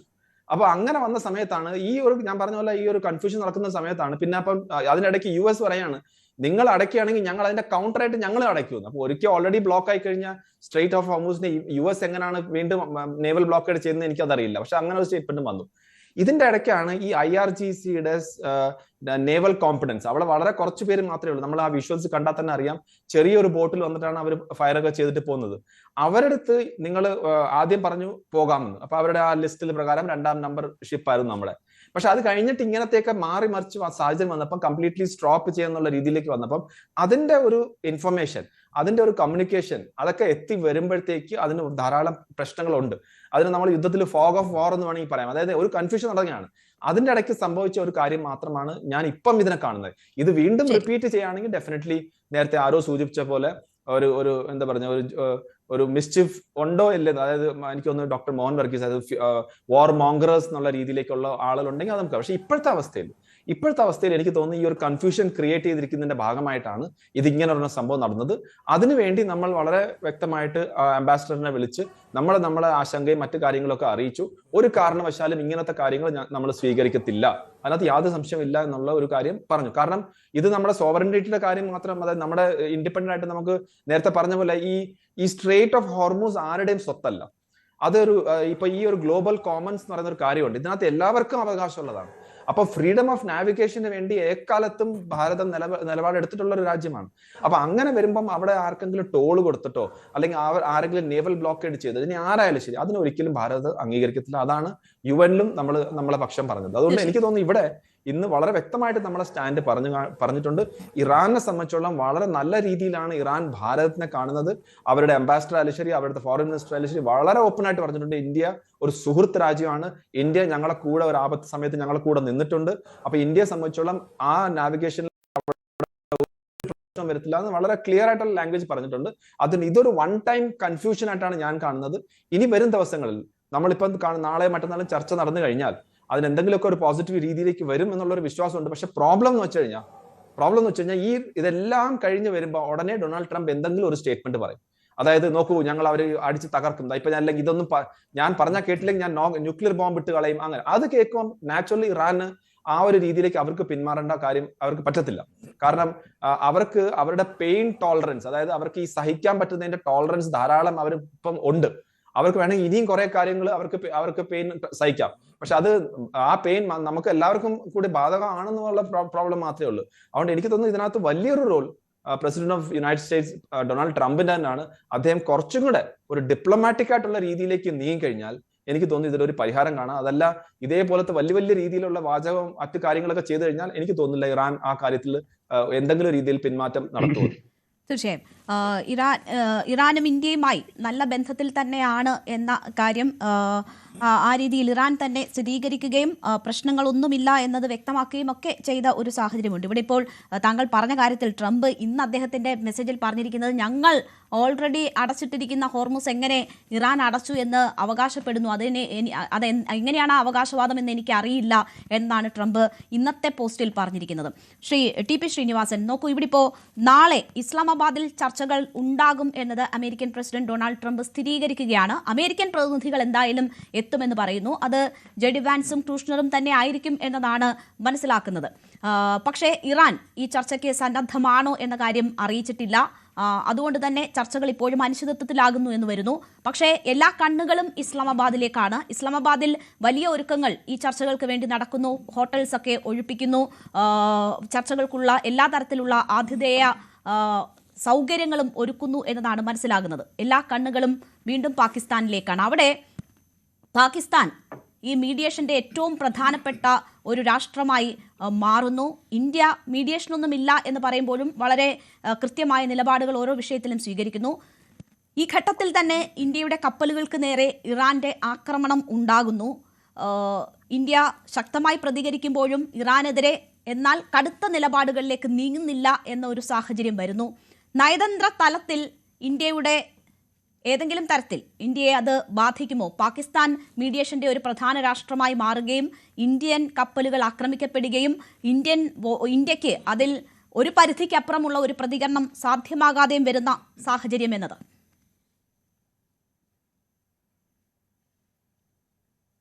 അല്ല, ഇങ്ങനെ ഒരു സാഹചര്യത്തിൽ മറ്റ് ഓരോരുത്തരുടെയും പ്രത്യേക തരത്തിലുള്ള താല്പര്യങ്ങൾ സംരക്ഷിക്കാൻ ആർക്കും കഴിയുകയില്ല. യുദ്ധം തുടങ്ങിക്കഴിഞ്ഞാൽ നമ്മളതിൻ്റെ ആ കൺട്രോൾ കംപ്ലീറ്റ് ആയിട്ട് നഷ്ടപ്പെടുകയാണ് ചെയ്യുക. അപ്പോൾ അതിനൊരു ഓട്ടോമാറ്റിസിറ്റി വരും. അപ്പോൾ ഒരാളിനെ വ്യത്യസ്തമായിട്ട് നശിപ്പിക്കാനോ അവരെ രക്ഷിക്കാനോ ഒന്നും ആ യുദ്ധത്തിലേക്ക് പോയാൽ സാധ്യമല്ല. ഞാനിപ്പോഴും പ്രതീക്ഷിക്കുന്നത് ടോക്സ് കുറച്ചുകൂടി നീങ്ങിയിട്ട് പിന്നെയും ഒരു സീസ് ഫയർ ഉണ്ടാകുമെന്നാണ്. കാരണം ട്രംപിനെ സംബന്ധിച്ചിടത്തോളം ധാരാളം പ്രശ്നങ്ങളുണ്ട്. അപ്പോൾ അദ്ദേഹം ചിന്തിക്കുന്ന ഒരു വ്യക്തിയാണ്. ഇതൊക്കെ പ്രാന്തമായിട്ടുള്ള പല കാര്യങ്ങൾ ചെയ്യുമെന്നുണ്ടെങ്കിലും there must be some method in his madness. അപ്പോൾ അതുകൊണ്ട് ഇത് രണ്ടാമത്തെ ടോക്സ് തുടങ്ങിയിട്ട് ഇല്ല പറ്റില്ല എന്ന് പറഞ്ഞ് യുദ്ധത്തിലേക്ക് പോകുമെന്നാണ് അദ്ദേഹം പറയുന്നതെങ്കിലും അതായിരിക്കില്ല അദ്ദേഹത്തിന്റെ ഉദ്ദേശമെന്ന് നമുക്ക് പ്രതീക്ഷിക്കാം. കാരണം ലോകത്തുണ്ടാകുന്ന പ്രശ്നങ്ങളെല്ലാം ഇപ്പോൾ അമേരിക്കയെ ബാധിക്കുന്നുണ്ട്. അപ്പോൾ അമേരിക്കയിൽ നിന്ന് തന്നെ വലിയ ഡിമാൻഡാണുള്ളത് എങ്ങനെയെങ്കിലും ഈ യുദ്ധം അവസാനിപ്പിക്കണം എന്നുള്ളത്. അതുകൊണ്ട് ഈ ടോക്സ് ഇപ്പോൾ പാകിസ്ഥാനീസ് അത് മീഡിയേറ്റ് ചെയ്യുന്നു എന്നതിൽ ഇന്ത്യയിൽ കുറേ കൺസേൺ ഒക്കെ ഉണ്ട്. അതിൻ്റെ ഒന്നും ഒരു ആവശ്യമില്ല. നമ്മളൊരിക്കലും ഒരു മീഡിയേഷനുള്ള കാൻഡിഡേറ്റ് ആയിരുന്നില്ല. നമുക്ക് എല്ലാ രാജ്യങ്ങളോടും ബന്ധമുണ്ട്. അതുകൊണ്ട് കഴിയുന്നത്ര നമ്മൾ അവരോട് റിസ്ട്രെയിൻറ്റ് പാലിക്കാൻ പറയുന്നതിൽ കൂടുതലായി ഒരു തരത്തിലും ഏതെങ്കിലും പ്രപ്പോസൽ മുന്നോട്ട് വെക്കാൻ നമ്മൾ തയ്യാറായിരുന്നില്ല. പക്ഷേ പാകിസ്ഥാൻ അങ്ങനെ ഒരു ഉത്തരവാദിത്വമില്ലല്ലോ. അവർ അമേരിക്കയോട് വളരെ സ്ലേവിഷായിട്ടുള്ള ഒരു നിലപാടാണ് എടുത്തിട്ടുള്ളത് എല്ലാ കാലത്തും. അപ്പോൾ അവരൊരു മാസ്റ്റേഴ്സ് പോലെ അവരെ സഹായിക്കുന്നു എന്നുള്ളതിൽ കഴിഞ്ഞ് പാകിസ്ഥാൻ ഇതിൽ വലിയ റോളൊന്നുമില്ല. പക്ഷെ നമ്മുടെ ഇന്ത്യയിൽ നമ്മുടെ ഗവൺമെന്റിന് പലരും ക്രിട്ടിസൈസ് ചെയ്യുന്നത് എന്തുകൊണ്ട് ഇന്ത്യ ചെയ്തില്ല, നിങ്ങളുടെ ഫോറിൻ പോളിസി തകർന്നുപോയി എന്നൊക്കെ പറഞ്ഞു. അതിലൊന്നും യാതൊരു അർത്ഥവുമില്ല. പാകിസ്ഥാന്റെ റോളല്ല നമുക്കുള്ളത്.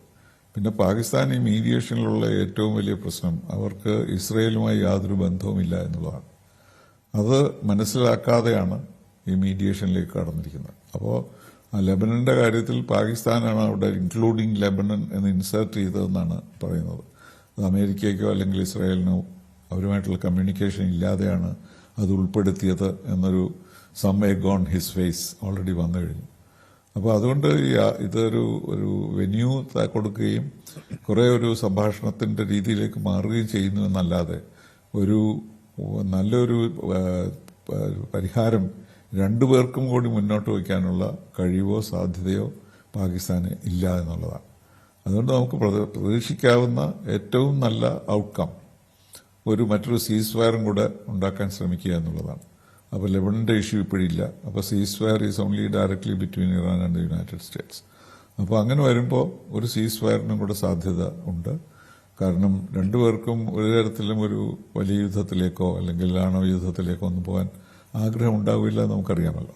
ഇതൊക്കെ ഭയപ്പെടുത്താൻ വേണ്ടി പറയുന്നതാണ്. പക്ഷേ യഥാർത്ഥത്തിൽ യുദ്ധം അവസാനിപ്പിക്കുക എന്നുള്ളത് എല്ലാവരുടെയും, അവരുടെ രണ്ടുപേരുടെയും മാത്രമല്ല ഇസ്രയേലിൻ്റെ പോലും വളരെ പ്രധാനപ്പെട്ട ഒരു ഉദ്ദേശമാണ്. അതുകൊണ്ട് നമുക്ക് ഏറ്റവും ഓപ്റ്റിമിസ്റ്റിക് ആയിട്ട് പറയാവുന്നത് ഒരു എക്സ്റ്റൻഷൻ ഈ സീസ് ഫയറിലുണ്ടാകും. അതാണ് ഞാൻ പ്രതീക്ഷിക്കുന്നത്. തീർച്ചയായും വെടിനിർത്തൽ നീണ്ടുപോകാനുള്ള ഒരു സാഹചര്യം ഒരുങ്ങട്ടെ എന്നത് പ്രതീക്ഷിക്കുമ്പോൾ ട്രംപ് പറയുന്നത് 47 വർഷം ആർക്കും ചെയ്യാൻ പറ്റാത്ത കാര്യങ്ങൾ തനിക്ക് ചെയ്യേണ്ടി വരും എന്ന ഒരു ഭീഷണി പറഞ്ഞുകൊണ്ടാണ് അദ്ദേഹത്തിൻ്റെ ഇന്നത്തെ മെസ്സേജ് അവസാനിപ്പിക്കുന്നതെന്നൊരു സാഹചര്യമാണ് ഉള്ളത്. പക്ഷേ പല അന്ത്യശാസനങ്ങളും ആ സമയം അവസാനിക്കുമ്പോൾ 2 തവണയും സീസ് ഫയറിലേക്ക് പോയ ഒരു സാഹചര്യമുണ്ട്. അതുകൊണ്ട് ട്രംപിൻ്റെ കാര്യമായതുകൊണ്ട് നമുക്ക് കാത്തിരിക്കാം ആ പ്രതീക്ഷയോടുകൂടി. ശ്രീ PM നാരായണൻ, ഇവിടെ ഇപ്പോൾ മാർക്കറ്റിൽ എന്താണ് ഈ ഹോർമുസ് പൂർണ്ണമായും വീണ്ടും അടച്ച് ഇറാൻ നിലപാട് കടുപ്പിച്ചതിൻ്റെ ആഘാതം എന്നത് നാളെ ആയിരിക്കും അറിയാൻ കഴിയുക. വെള്ളിയാഴ്ച രാത്രിയോടുകൂടി ഉണ്ടായ സംഭവങ്ങളാണ്. അപ്പോൾ എന്താണ് മാർക്കറ്റിൽ ഇതിൻ്റെ പ്രതിഫലനം എന്നത് നാളെ അറിയാൻ കഴിയുകയുള്ളൂ. ഇന്ത്യയെ സംബന്ധിച്ച് പല വിധത്തിൽ ഈ വിഷയങ്ങൾ അഡ്രസ്സ് ചെയ്യേണ്ടുന്ന ഒരു സാഹചര്യം നേരത്തെ തന്നെ ചൂണ്ടിക്കാട്ടിയതാണ്. ഗൾഫ് മേഖലയിലെ വിഷയം എന്ന് പറയുന്നത് നമ്മൾ വ്യക്തിപരമായി ഓരോ ആളുകളോടും സംസാരിക്കുമ്പോൾ അവരുടെ നേരിടുന്ന പ്രതിസന്ധികൾ എന്താണ് എന്നത് നമുക്ക് മനസ്സിലാക്കാൻ കഴിയുന്നുണ്ട്. ശമ്പളം വെട്ടിക്കുറയ്ക്കുന്നതുൾപ്പെടെയുള്ള സാഹചര്യങ്ങൾ ഉണ്ടായിട്ടുണ്ട്. പക്ഷേ അവർക്ക് ചെലവഴിക്കേണ്ടുന്ന തുക ഏതാണ്ട് ഇരട്ടിയോളം ആകുമ്പോഴാണ് ശമ്പളം വെട്ടിക്കുറയ്ക്കുന്നതുൾപ്പെടെയുള്ള നടപടികൾ അവർക്കവിടെ നേരിടേണ്ടി വരുന്നത്. ഒരു വലിയ ആഘാതം. എന്ത് സംഭവിച്ചാലും ദീർഘകാലം എടുക്കും ഇത് പരിഹരിക്കപ്പെടാൻ എന്നത് പ്രധാനമന്ത്രി തന്നെ നേരത്തെ സൂചിപ്പിച്ച സാഹചര്യം ഉണ്ട്.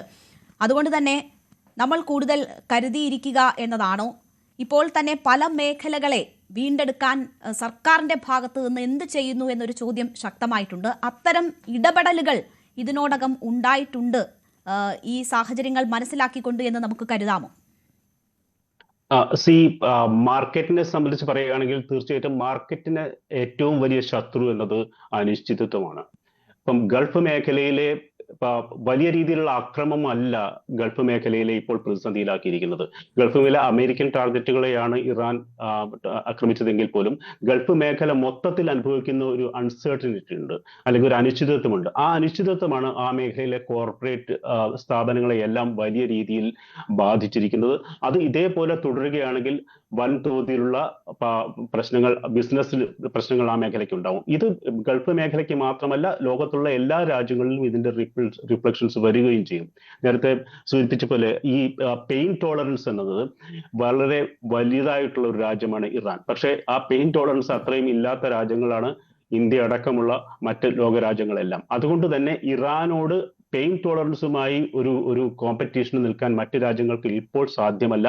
അതുകൊണ്ട് തന്നെ നമ്മളെല്ലാം പ്രതീക്ഷിക്കുന്നത് കഴിയുന്നത്ര വേഗം പെട്ടെന്ന് ഒരു വെടിനിർത്തലുണ്ടായി ലോകം ശാന്തിയിലേക്ക് വരട്ടെ എന്നുള്ളതാണ്. പക്ഷെ ഇറാനെ സംബന്ധിച്ചിടത്തോളം നമുക്ക് പ്രത്യേകം കാണേണ്ട ഒരു കാര്യം, ഇറാനെ സംബന്ധിച്ചിടത്തോളം അത്ര ധൃതി ഇല്ല എന്നുള്ളതാണ് നമുക്ക് മനസ്സിലാക്കേണ്ടത്. കാരണം 40-40 വർഷമായിട്ട് ആ രാജ്യം ഇതേ രീതിയിലുള്ള ഉപരോധത്തിലും പ്രതിസന്ധിയിലൂടെയും കടന്നു പോയതാണ്. ഇപ്പോൾ ലോകത്തിനാണ് ഈ യുദ്ധം നിന്നിട്ടുള്ള ആവശ്യം. ഇറാനേക്കാൾ കൂടുതൽ ലോകരാജ്യങ്ങൾക്കാണ് ഈ യുദ്ധം നിർത്തേണ്ട ആവശ്യമുള്ളത്, ഇറാനല്ല. പക്ഷെ ഇതിൽ നേരിട്ടുള്ള ഒരു യുദ്ധമാണ്. ഇപ്പൊ ഇറാൻ തന്നെ കണ്ടുപിടിച്ചതാണ്. അപ്പൊ ഇറാൻ അറിയുണ്ടായിരുന്നില്ല ഇത്രയും വലിയൊരു ബോംബ് ഞങ്ങളുടെ കയ്യിൽ ഇരിക്കുന്നുണ്ട്. ഹോർമുസ് എന്നത് ഇറാന്റെ കയ്യിലുള്ള ന്യൂക്ലിയർ ബോംബിനേക്കാൾ കൂടുതൽ കരുത്തുള്ള ഒരു ബോംബാണ് അത്. കാരണം ലോക സമ്പദ് വ്യവസ്ഥയെ മൊത്തം ഹോസ്റ്റേജിൽ കഴിയാൻ പറ്റുന്ന തരത്തിലുള്ള ഒരു ബോംബാണ്, അല്ലെങ്കിൽ ഒരു ആയുധമാണ് ഇറാന്റെ കയ്യിലുള്ളത് എന്നുള്ളത് ആ രാജ്യം വളരെ വ്യക്തമായി തിരിച്ചറിഞ്ഞിട്ടുണ്ട്. ആ ആയുധത്തെയാണ് ഇറാൻ ഇപ്പോൾ വ്യക്തമായി ഉപയോഗിച്ചുകൊണ്ടിരിക്കുന്നതും. അതുകൊണ്ട് ഇറാന് തിരക്കില്ല, പക്ഷെ ലോകരാജ്യങ്ങൾക്ക് തിരക്കുണ്ട്, അമേരിക്കയ്ക്കും തിരക്കുണ്ട്. അമേരിക്കയ്ക്ക് തിരക്ക് അതിന്റെ ഇന്റേണൽ രാഷ്ട്രീയവുമായി ബന്ധപ്പെട്ടുകൊണ്ടിരിക്കുന്നതാണ്. അമേരിക്കയിൽ അടുത്ത ജൂണിൽ ലോകകപ്പ് തുടങ്ങാനിരിക്കുന്നതാണ്. അമേരിക്കയിലെ 250-ാം വാർഷികാഘോഷങ്ങൾ നടക്കാൻ പോകുന്നുണ്ട്. ട്രംപിന്റെ തന്നെ ഇലക്ഷൻ വരാനുണ്ട് നവംബറിൽ. അപ്പൊ ഇങ്ങനെയുള്ള പല കാരണങ്ങൾ കൊണ്ടും അമേരിക്കയ്ക്ക് തിരക്കുണ്ട്. പക്ഷെ ഇതിനിടയ്ക്ക് ട്രംപ് പറയുന്ന ചില കാര്യങ്ങൾ നമ്മൾ ശ്രദ്ധിക്കേണ്ടതായിട്ടുണ്ട്. കാരണം ഹോർമസിലൂടെ കരുന്ന ഓയിലൊന്നും എനിക്ക് ആവശ്യമില്ല, അത് നിങ്ങൾക്ക് സൗത്ത് ഏഷ്യയിലോ അല്ലെങ്കിൽ യൂറോപ്യൻ രാജ്യങ്ങൾക്കാണ് ആവശ്യം, അതുകൊണ്ട് ഹോർമസ് അടച്ചാലും നമുക്ക് പ്രശ്നമില്ല എന്നുള്ള ചില വാദങ്ങളൊക്കെ ട്രംപിന്റെ ഭാഗത്ത് നിന്ന് വരുന്നുണ്ട്. പക്ഷേ നേരത്തെ ഇവിടെ സൂചിപ്പിച്ച പോലെ ഈ ട്രംപ് എന്ന മനുഷ്യൻ പറയുന്നത് മാത്രം കേട്ടുകൊണ്ട് നമ്മൾ ഈ യുദ്ധത്തെ വിലയിരുത്തുക എന്നുള്ളത് വളരെ അപ്രായോഗികമായിട്ടുള്ള കാര്യമാണ്. തീർത്തും എന്താ പറയുക, കൺസിസ്റ്റൻസി ഇല്ലാത്ത പല നിലപാടുകളിലൂടെ കടന്നു പോകുന്ന ഒരു വ്യക്തിയാണ്. അതുകൊണ്ട് അതിനെ മാറ്റി നിർത്തിക്കൊണ്ട് മറ്റ് വേരിയബിൾ നമ്മൾ അനലൈസ് ചെയ്യാൻ പറ്റുന്നുള്ളതാണ് എനിക്ക് തോന്നുന്നത്. പിന്നെ നേരത്തെ ഇവിടെ സൂചിപ്പിച്ച പോലെ ഇന്ത്യ ഇറാൻ ബന്ധത്തെക്കുറിച്ച് പറയുകയാണെങ്കിൽ ഇന്ത്യക്ക് വലിയ രീതിയിലുള്ള ഇൻവെസ്റ്റ്മെന്റ് ഇറാനുണ്ട്. പ്രത്യേകിച്ചും ഈ പോർട്ടിലെല്ലാം തന്നെ, അതായത് തുറമുഖങ്ങളിൽ, ചബഹാർ തുറമുഖത്തിൽ ഇന്ത്യയുടെ ഇൻവെസ്റ്റ്മെന്റ് കിടക്കുന്നുണ്ട്. ഇന്ത്യ ഇറാൻ റിലേഷനുകൾ കുറെ കാലങ്ങളായിട്ട് വളർത്തിയിട്ടുള്ള ഒന്നാണ്. ഇറാന്റെ മേലുള്ള ഉപരോധം മാറ്റിയ അന്ന് തന്നെ ഇന്ത്യ ഇറാനിൽ നിന്നും ഓയിൽ വാങ്ങാൻ തുടങ്ങിയിട്ടുണ്ട്. ഇത്തരത്തിൽ നോക്കുകയാണെങ്കിൽ ഇന്ത്യക്കും ഇറാനും ഇടയിൽ അയൽരാജ്യം കൂടിയാണ് ഒരു വലിയ രീതിയിലുള്ള റിലേഷന്റെ ഒരു ചരിത്രമുണ്ട്. അതുകൊണ്ട് തന്നെ ഒരു സിമ്പത്തറ്റിക് ആറ്റിറ്റ്യൂഡാണ് ഇറാന് ഇന്ത്യയോടുള്ളത്. അത് നമുക്ക് പലപ്പോഴും ഗുണം കിട്ടുന്നുമുണ്ട്. ഇതിടെ ഇപ്പൊ പാകിസ്ഥാനിൽ നടക്കുന്ന ചർച്ചകളെ കുറിച്ച് സൂചിപ്പിക്കുകയുണ്ടായി. പാകിസ്ഥാൻ എന്നത് ഒരു കൊളാറ്ററൽ ബെനിഫിഷ്യറി ആയിട്ടാണ് ഞാൻ കാണുന്നത്. കാരണം അമേരിക്കയ്ക്ക് കൂടെ നിർത്തി ഈ ചർച്ചയിലേക്ക് കടക്കാൻ ലോകത്തൊരു രാജ്യവുമില്ല. ഈ ട്രംപിനെ വിശ്വസിച്ചുകൊണ്ട് ഏത് രാജ്യമാണ് അമേരിക്കയ്ക്കൊപ്പം നിൽക്കുക? യൂറോപ്യൻ യൂണിയൻ നിൽക്കില്ല, ഇന്ത്യ നിൽക്കില്ല, ഈ മിഡിൽ ഈസ്റ്റിലെ ഒരു രാജ്യങ്ങളും നിൽക്കില്ല. കാരണം അവരെല്ലാം യുദ്ധത്തിന്റെ ഭാഗം കൂടെയാണ്. ഈ ട്രംപ് പറയുന്ന അല്ലെങ്കിൽ ട്രംപ് മുന്നോട്ട് വെക്കുന്ന ഈ ഉപാധികളെ വെച്ചുകൊണ്ട് ഇറാന്റെ മുന്നിൽ ചർച്ചയ്ക്ക് ഒരു പ്ലാറ്റ്ഫോം ഒരുക്കാൻ ലോകത്ത് ഒരു രാജ്യം തയ്യാറാവുന്നില്ല. കാരണം അദ്ദേഹം തന്നെ അത് പിറ്റേ ദിവസം മാറ്റി പറയാനുള്ള സാധ്യതയുണ്ട്. അതുകൊണ്ട് ഒരു കൊളാറ്ററൽ ബെനിഫിഷ്യറിയാണ് പാകിസ്ഥാൻ എന്നുള്ളതാണ് എനിക്ക് തോന്നുന്നത്. ഒരൊറ്റ കാര്യം കൂടെ പറഞ്ഞ് ഞാൻ അവസാനിപ്പിക്കാം. ഇവിടെ ഏറ്റവും വലിയൊരു പ്രശ്നമായി ഞാൻ കാണുന്നത് ഈ യുദ്ധത്തിൽ ഇസ്രായേലിന് വേണ്ടിയാണ് ഈ അമേരിക്ക യുദ്ധം തുടങ്ങിയിരിക്കുന്നത്. ഇസ്രായേലിന് ഈ യുദ്ധത്തെക്കുറിച്ച് വ്യക്തമായ ധാരണയുണ്ട്. ഇസ്രായേലിന് ഈ യുദ്ധത്തിൽ വ്യക്തമായ ഉദ്ദേശ ലക്ഷ്യങ്ങളുണ്ട്. പക്ഷെ അമേരിക്കയുടെ ഉദ്ദേശ ലക്ഷ്യങ്ങൾ എന്താണെന്നുള്ളത് എനിക്ക് തോന്നുന്നില്ല ആർക്കും അറിയുമെന്നുള്ളത്. ഇറാനെ ആണവ വിമുക്തമാക്കുകയാണോ, ഹോർമസ് കടലിലേക്ക് തുറക്കുകയാണോ, ഇറാന്റെ അല്ലെങ്കിൽ അൺഫ്രീസ് ചെയ്യുകയാണോ, GCC രാജ്യങ്ങളിൽ പ്രൊട്ടക്ഷൻ കൊടുക്കുകയാണ്? അമേരിക്കയുടെ ഈ യുദ്ധത്തിന്റെ ഉദ്ദേശം എന്താണെന്നുള്ളത് അമേരിക്കയ്ക്ക് തന്നെ അറിയില്ല. പക്ഷേ ഇസ്രായേലിന് അത് വ്യക്തമായിട്ട് അറിയാം. ഇസ്രായേലിന്റെ ഒരു ഗ്രേറ്റർ ഇസ്രായേൽ എന്നുള്ളൊരു താല്പര്യം ഇതിന്റെ ബാക്കിൽ വർക്ക് ചെയ്യുന്നുണ്ട്. അതാണ് ഇപ്പോൾ നമ്മൾ ലെബനോണിലേക്ക് വ്യാപിക്കുന്ന യുദ്ധം കാണുന്നത്. ഇപ്പൊ ഗാസയെ കുറിച്ചൊന്നും നമ്മൾ കേൾക്കുന്നേ ഇല്ല. വെസ്റ്റ് ബാങ്കിൽ വലിയ രീതിയിലുള്ള കടന്നുകയറ്റം ഇസ്രായേൽ നടത്തിക്കൊണ്ടിരിക്കുന്ന ഈ വാർത്തകൾ നമ്മൾ കേൾക്കാതിരിക്കുന്നതാണ്.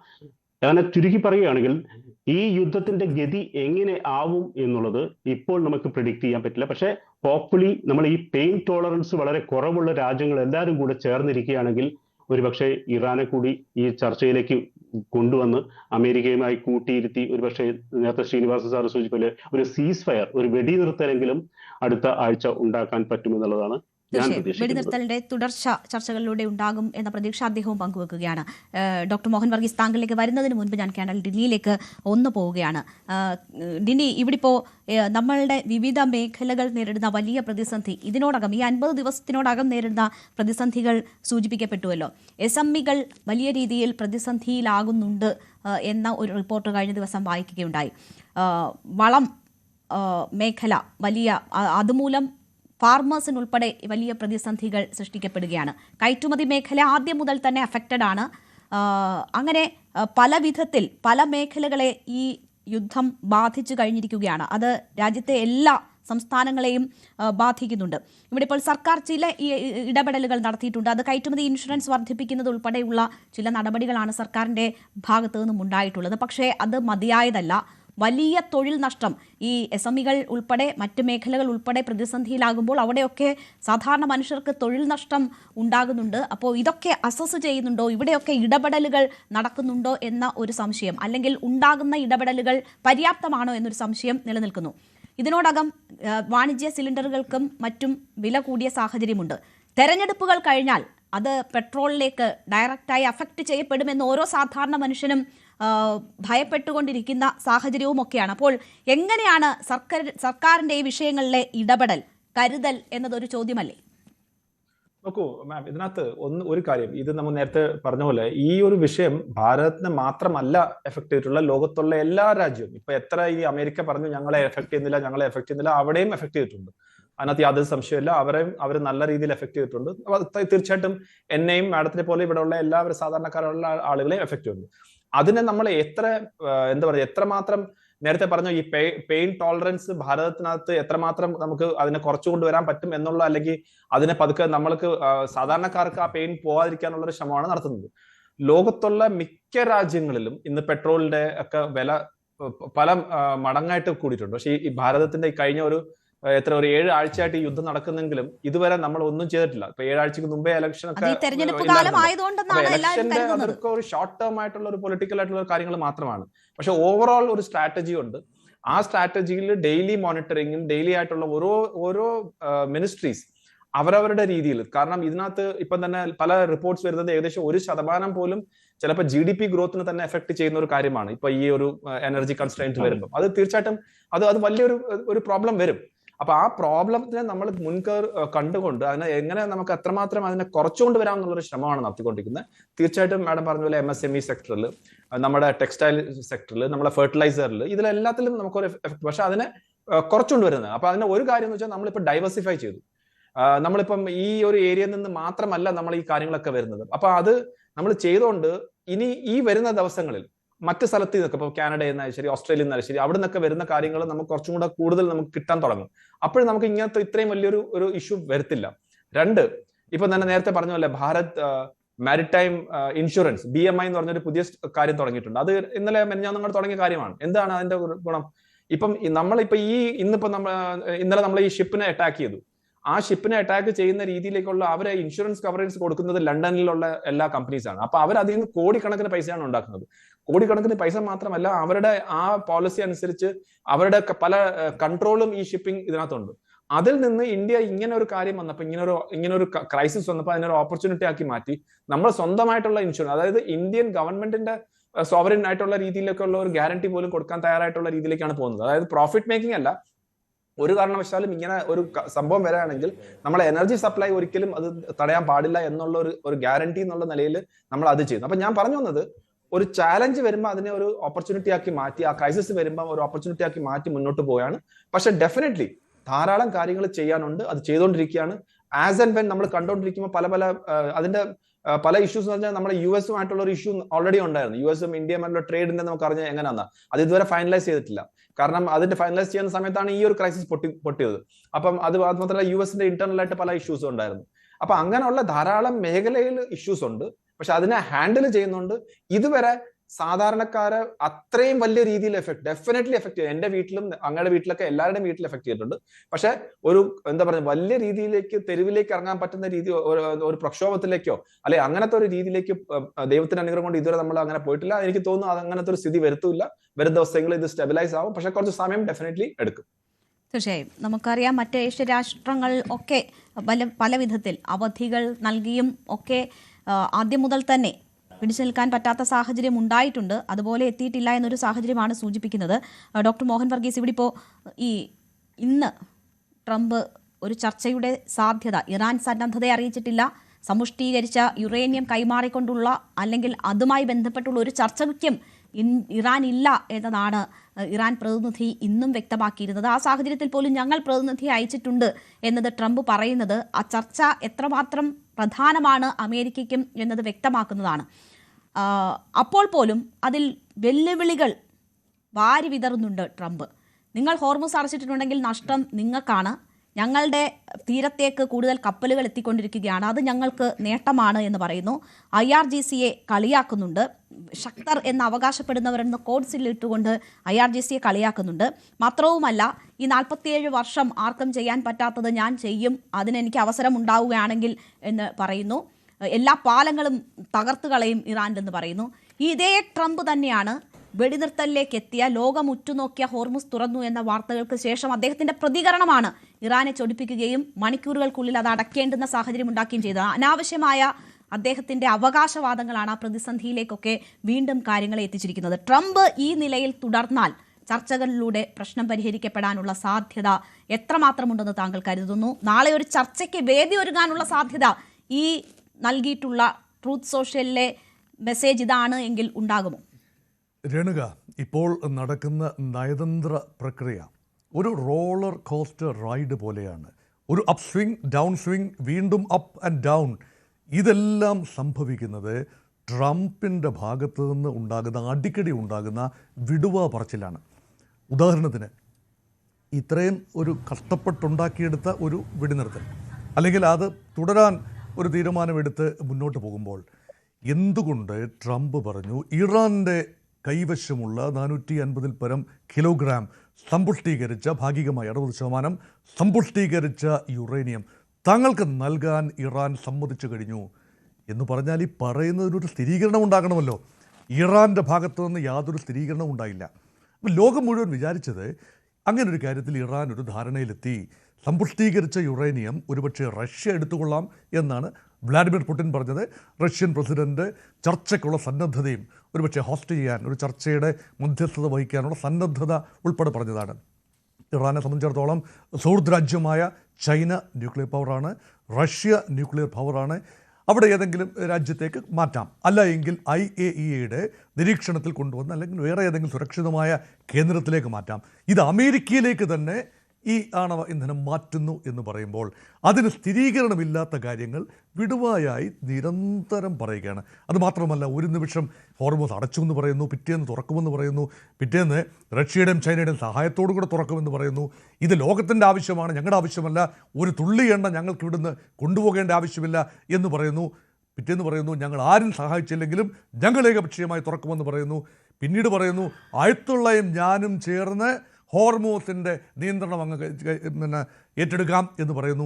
ഈ പറയുന്ന എന്തെങ്കിലും കാര്യത്തിൽ ഒരു സ്ഥൈര്യമോ സ്ഥിരതയോ വിശ്വാസ്യതയോ കൺസിസ്റ്റൻസിയോ ഇല്ലാതെ പോകുമ്പോൾ ഇവിടെ ആകെ നഷ്ടപ്പെടുന്നത് ക്രെഡിബിലിറ്റിയാണ്. അമേരിക്കയുടെ നെഗോഷിയേറ്റിംഗ് ടേബിളിലെ ക്രെഡിബിലിറ്റിയാണ് നഷ്ടപ്പെടുന്നത്. ഒരു കൺസിസ്റ്റൻസി ഇവിടെ ഉണ്ടാകണമല്ലോ. ഒരു രാജ്യത്തിൻ്റെ ലോകത്തെ ഏറ്റവും വലിയ ശക്തിയാണ് അമേരിക്ക. സൈനിക ശക്തി, സാമ്പത്തിക ശക്തി, ടെക്നോളജിക്കൽ പവർ. ആ രാജ്യത്തിൻ്റെ വാക്കിന് വിലയില്ലാതാവുകയാണ്. ആ രാജ്യത്തിൻ്റെ വാക്കാണ് പ്രസിഡൻറ്റിൻ്റെ നാവിലൂടെ വരേണ്ടത്. അത് വിശ്വാസ്യത ഇല്ലാതിരിക്കുമ്പോൾ ഇറാൻ പറയുന്നു വി ഡോണ്ട് ട്രസ്റ്റ്. പക്ഷേ ഇവിടെ മുൻകാലങ്ങളിൽ ഡൊണാൾഡ് ട്രംപിൻ്റെ മുൻഗാമി റിപ്പബ്ലിക്കൻ തന്നെയായിരുന്ന റെയ്ഗൻ്റെ ഒരു പോളിസിയുണ്ട്, ട്രസ്റ്റ് ബട്ട് വെരിഫൈ. എന്തൊരു മനോഹരമായ പോളിസിയാണ്. 80കളിൽ റെയ്ഗൻ തുടർന്നിരുന്നൊരു പോളിസിയുണ്ട്. എതിരാളിയുമായി സംസാരിക്കുമ്പോൾ ആദ്യം വിശ്വസിക്കുക, പക്ഷേ വെരിഫൈ ചെയ്യുക, അവർ പറയുന്ന കാര്യങ്ങൾ ശരിയാണോ എന്ന് ഫാക്ട് ചെക്ക് ചെയ്യുക. ഇങ്ങനെ ഒരു കാര്യം ഇപ്പോൾ നിലവിലില്ല. ട്രംപിനെ സംബന്ധിച്ചിടത്തോളം ഇതൊരു റിയാലിറ്റി ഷോ പോലെയാണ്. അദ്ദേഹം ഒരു റിയാലിറ്റി ഷോ താരം കൂടിയായിരുന്നല്ലോ. അതേപോലെ തന്നെ അദ്ദേഹം ഒരു ബിസിനസ് മാനാണ്. ഇത് ബിസിനസ് നെഗോഷിയേഷനുമല്ല, ഇതൊരു ജീവിതങ്ങളുടെ കഥയാണ്. ഇറാനിലെ ജീവിതങ്ങളുടെ കഥയാണ്, അമേരിക്കയുടെ ജീവിതങ്ങളുടെ കഥയാണ്, ലോക ജീവിതങ്ങളുടെ കഥയാണ്. അങ്ങനെയെങ്കിൽ ഹ്യൂമൻ ഫാക്ടർ ഇൻവോൾവ് ആകുമ്പോൾ പക്ക ബിസിനസ് ഡീലായി എല്ലാ ഇൻ്റർനാഷണൽ നെഗോസിയേഷനെയും ഡിപ്ലോമാറ്റിക് ടേബിളിനെ ഒരു ബിസിനസ് നെഗോഷിയേറ്റിംഗ് ബോർഡ് റൂമായോ അങ്ങനെ ഒരു ടേബിളായോ കണ്ടെടുത്താണ് അമേരിക്കയ്ക്ക് പിശകിയത്. അവിടെയാണ് നഷ്ടപ്പെട്ട വിശ്വാസ്യത തിരിച്ചു പിടിക്കാൻ ട്രംപിനും അമേരിക്കയും കഴിയണം. അതിനനുസരിച്ച് വേണ്ട നീക്കുപോക്കുകൾ നടത്താൻ ഇറാനും കഴിയുമ്പോൾ ഒരുപക്ഷെ നാളെയോ മറ്റന്നാളോ ഒരുപക്ഷെ നെഗോഷിയേറ്റിംഗ് ടേബിളിലേക്ക് വീണ്ടും വരാം. വീണ്ടും ചവിട്ടിക്കലക്കാതെ ഇരിക്കുക. ട്രംപിൻ്റെ ഭാഗത്തു നിന്നോ അയത്തുള്ളയുടെ ഭാഗത്തു നിന്നോ ഈ ചവിട്ടിക്കലക്കലുകൾ ഉണ്ടാവാതെ ഇരിക്കട്ടെ എന്ന് മാത്രം നമുക്ക് ആഗ്രഹിക്കാം. തീർച്ചയായും. ശ്രീ TP ശ്രീനിവാസൻ, അവസാനമായി നോക്കൂ, എങ്ങനെ ഒരു പ്രശ്നപരിഹാരം, ഇപ്പോൾ ഹോർമൂസ് തുറന്നു എന്ന് പറഞ്ഞുകൊണ്ട് വെടിനിർത്തൽ നീട്ടിക്കൊണ്ടുപോയ ഒരു പരിഹാരം വേണമെങ്കിൽ ഉണ്ടാക്കാമായിരുന്നു. അതിൻ്റെ അവസരം ട്രംപായിട്ട് ഇല്ലാണ്ടാക്കി. ഹോർമൂസിന് വേണ്ടി പ്രത്യേക പദ്ധതി എന്നതാണ് ഇപ്പോൾ ബ്രിട്ടനും ഫ്രാൻസും കൂടി ആലോചിക്കുന്നത്. 50-ലധികം രാജ്യങ്ങൾക്ക് പങ്കാളിത്തമുള്ള പദ്ധതി എന്ന ആലോചന. അപ്പോൾ ഹോർമൂസ് ഇറാന്റെ നിയന്ത്രണം പറഞ്ഞുകൊണ്ട് അല്ലെങ്കിൽ ഹോർമൂസിനൊരു പ്രത്യേക പദ്ധതി ഇല്ലാണ്ട് ഈ യുദ്ധം അവസാനിപ്പിക്കുക സാധ്യമാകുമോ?